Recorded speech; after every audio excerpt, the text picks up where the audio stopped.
மாண்புமிகு தமிழக முதல்வர் திராவிட முன்னேற்ற கழக தலைவர் முதலமைச்சராக பொறுப்பேற்ற பிறகு தமிழ் கடவுள் என்று போற்றப்படுகின்ற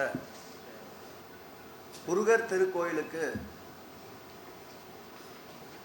ஆகம விதிப்படி 12 ஆண்டுகள் முடிவுற்ற நிலையில் திருப்பணி மேற்கொள்ளப்பட்டு குடமுழுக்கு நடத்துவதென்று ஒரு புறமும், பெருகி வருகின்ற பக்தர்கள் எண்ணிக்கைக்கு ஏற்ப முருகர் கோவில்களில் அடிப்படை தேவைகளை நிறைவேற்றுகின்ற வகையில் பெருந்திட்ட வரைவின் வாயிலாக 17 திருக்கோயில்கள் எடுத்துக்கொள்ளப்பட்டு பணிகள் நடைபெறுவது ஒரு புறம், அறுபடை வீட்டிற்கு ஒரே முறை சென்று அறுபடை முருகனையும் தரிசனம் செய்வதற்கு மூத்த குடிமக்களுக்கு கட்டணமில்லாமல் உண்டு உறைவிடம் போக்குவரத்து போன்றவற்றை அரசே ஏற்றுக்கொண்டு அரசின் மானியமாக வழங்கப்பட்டு இதுவரையில் முருகர் பக்தர்கள் பயணித்த பக்தர்கள் அறுபடை வீட்டிற்கு 1622 பேர் இதுவரையில் கட்டணமில்லாமல் 60க்கும் மேற்பட்ட 70 வயதுக்குள்ளடங்கிய மூத்த குடிமக்கள் பயணித்திருக்கின்றார்கள். அந்த வகையில் இவ்வரசு பொறுப்பேற்ற பிறகு பெரிய கோயில்கள் 2400 கோயில்களுக்கு குடமுழுக்கு நிறைவேறிருக்கின்றது. வருகின்ற 2ஆம் தேதி கூட 67 திருக்கோயில்களுக்கும் 3ஆம் தேதி 27 திருக்கோயிலுக்கும் குடமுழுக்கு நடைபெற இருக்கின்றது. சுமார் 2500 திருக்கோயில்கள் இந்த 2ஆம் தேதி 3ஆம் தேதியோடு குடமுழுக்கு 2500 தொடுகின்ற நிலையில் இந்து சமய அறநிலையத்துறை தன்னுடைய பயணத்தை மேற்கொண்டிருக்கின்றது. அதோடு மட்டுமல்லாமல் முத்தமிழ் முருகர் மாநாட்டை தொடர்ந்து அனைத்துலக முத்தமிழ் முருகர் மாநாட்டில் லட்சோப லட்ச மக்கள் பங்கேற்று மேலை நாட்டைச் சேர்ந்த 17 நாடுகளிலிருந்து பக்த கோடிகள் வருகை தந்து ஒட்டுமொத்த ஒன்றியத்தையும் திரும்பி பார்க்க வைத்த அனைத்துலக முருகர்கள் மாநாட்டை முதலில் இந்து சமய அறநிலையத்துறை உருவாக்கிய பிறகு நடத்தி காட்டிய பெருமை இந்த திராவிட மாடல் அரசுக்கு உண்டு. அதேபோல் இந்த மாநாட்டை பொறுத்தளவில் 1003 ஆய்வுக் கட்டுரைகள் சமர்ப்பிக்கப்பட்டு 1 லட்சத்துக்கும் மேற்பட்ட பக்தர்கள் கண்காட்சி அரங்கினை மாத்திரம் பார்த்திருக்கின்றார்கள். லேட்டஸ்ட் டெக்னாலஜி 3D வசதியோடு கண்காட்சி அரங்கத்தில் 1 லட்சத்திற்கும் அதிகமான பக்தர்கள் ஒரு தமிழ் ஆன்மீகத்தை சார்ந்த ஒரு கண்காட்சியை குறிப்பிட்ட ஒரு 2 நாட்களில் இவ்வளவு பெரிய அளவு பக்தர்கள் பார்வையிட்டது இந்த அனைத்துலக முருகர் பக்தர் மாநாட்டில்தான் என்பதை இந்த நேரத்தில் பெருமையோடு கூறிக்கொள்ள கடமைப்பட்டிருக்கின்றோம். அதேபோல் இந்த மாத இறுதிக்குள், பிப்ரவரி மாத இறுதிக்குள் மேலும் 200 பக்தர்களை அறுபடை வீட்டிற்கு இலவசமாக ஆன்மீக பயணம் கொண்டு செல்வதற்குண்டான பணிகள் நடந்து கொண்டிருக்கின்றன. அதோடு மட்டுமில்லாமல் முருகர் கோவிலில் மாத்திரம் பெருந்திட்ட வரைவுகள் என்று எடுத்துக்கொண்டால் திருச்செந்தூரிலே சுமார் 400 கோடி அளவிற்கு பெருந்திட்ட வரைவு பணிகள் நடந்து கொண்டிருக்கின்றன. இவையெல்லாம் நாம் ஏற்கனவே எங்கே கேள்விப்பட்டிருப்போம் என்றால் வட இந்தியாவிலே இருக்கின்ற திருக்கோயில்கள் தான் இவ்வளவு பெருந்தொகையில் திட்டப்பணிகள் எடுத்துக்கொள்ளப்படும்.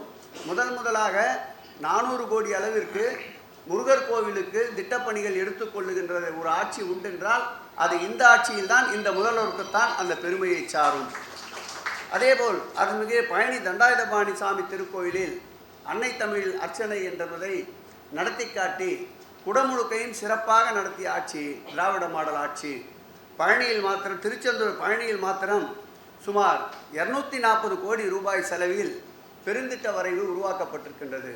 முதல் கட்ட பெருந்திட்ட வரைவு 98 கோடி ரூபாய் செலவில் நடைபெற்று கொண்டிருக்கின்றது. 2வது கட்ட பெருந்திட்ட வரைவு 108 கோடி ரூபாய் செலவில் அந்த பணிகள் மேற்கொள்ளப்பட்டு வருகின்றன. அதோடு மட்டுமில்லாமல் 50 கோடி ரூபாய் செலவில் மற்ற அடிப்படை தேவைகளை நிறைவேற்றுகின்ற பணிகளும் மேற்கொள்ளப்பட்டு அதற்கு தேவையான நிலங்களை கையகப்படுத்துவதற்கு அரசின் சார்பில் அரசாணை வெளியிடப்பட்டு அதற்கும் ஒரு 58 கோடி ரூபாயை கருவூலத்திற்கு செலுத்தியிருக்கின்றார்கள்.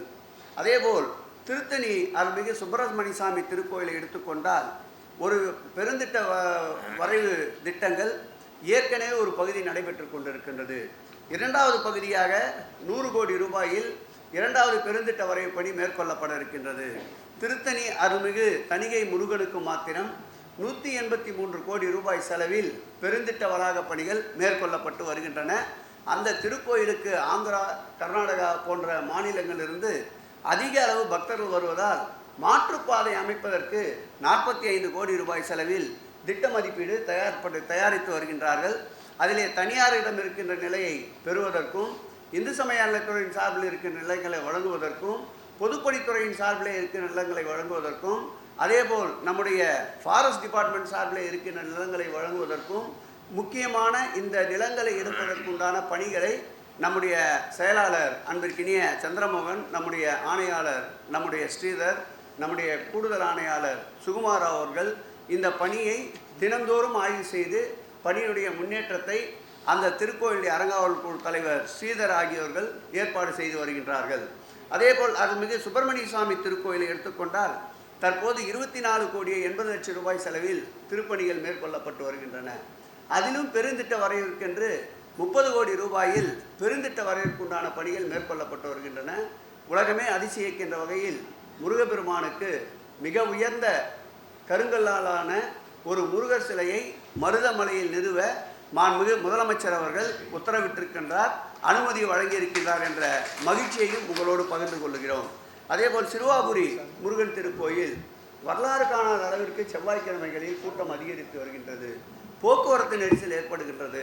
பக்தர்கள் நீண்ட நேரம் வரிசையிலே நின்று இறை தரிசனம் செய்கின்ற சூழ்நிலை இருப்பதால் அந்த திருக்கோயிலுக்கு 16 கோடி ரூபாய் செலவில் பெருந்திட்ட வரைவு பணிகள் 80% முடிக்கப்பட்டிருக்கின்றது.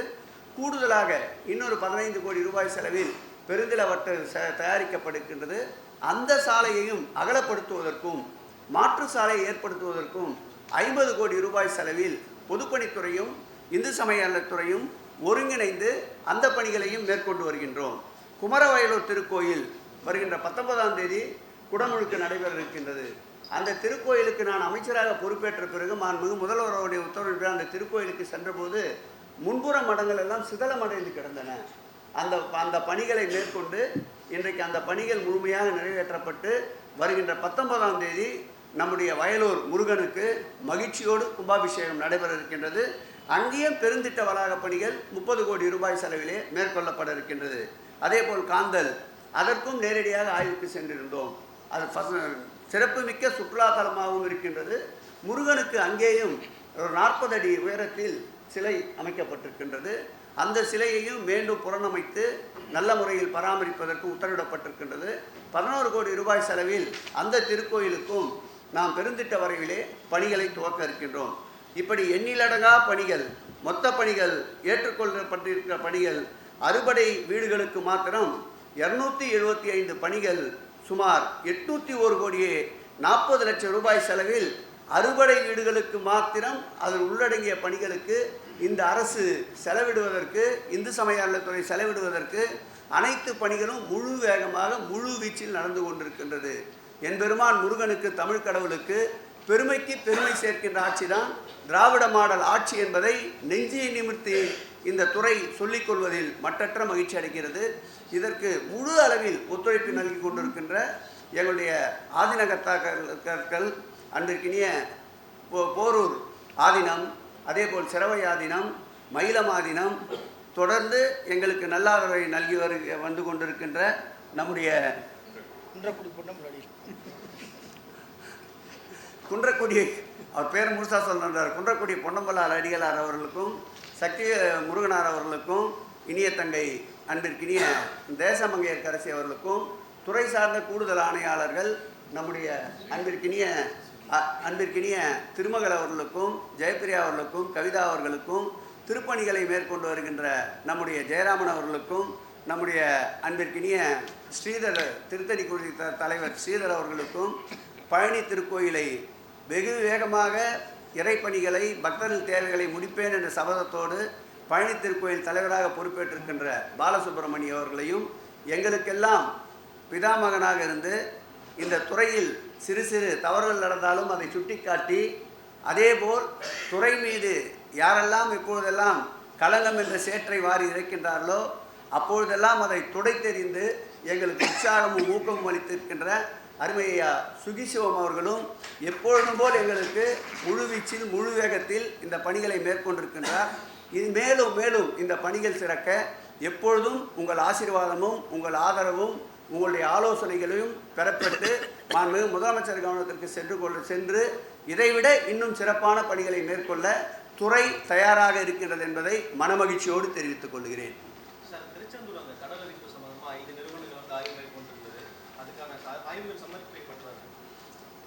அதனுடைய அந்த 5 நிறுவனங்களுக்கு உண்டான இறுதி அறிக்கை தயாரிக்கப்பட்டு விட்டது.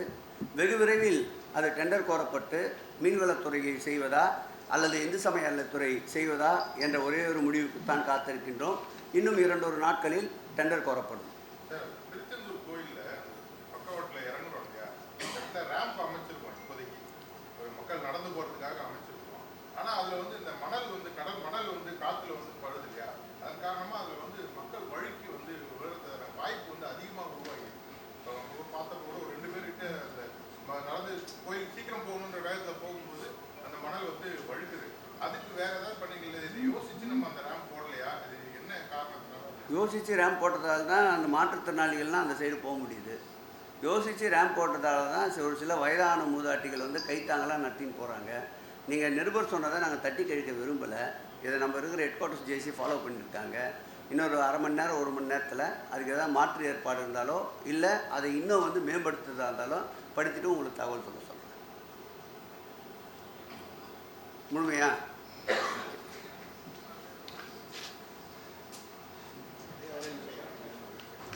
போகலாம், அப்படியே டிஸ்கஷனுக்கு போயிடுங்க. இது வந்து 1930ஆம் ஆண்டு லண்டன் பிரிவு நீதிமன்றம் இந்த திருக்கோயிலை பற்றி ஒரு தீர்ப்பு வழங்கியிருக்கின்றது. அதைத் தொடர்ந்து பல்வேறு காலகட்டங்களில் ஒரு 4-5 வழக்குகளில் உயர் நீதிமன்றங்கள் பல தீர்ப்புகளை வழங்கியிருக்கின்றது.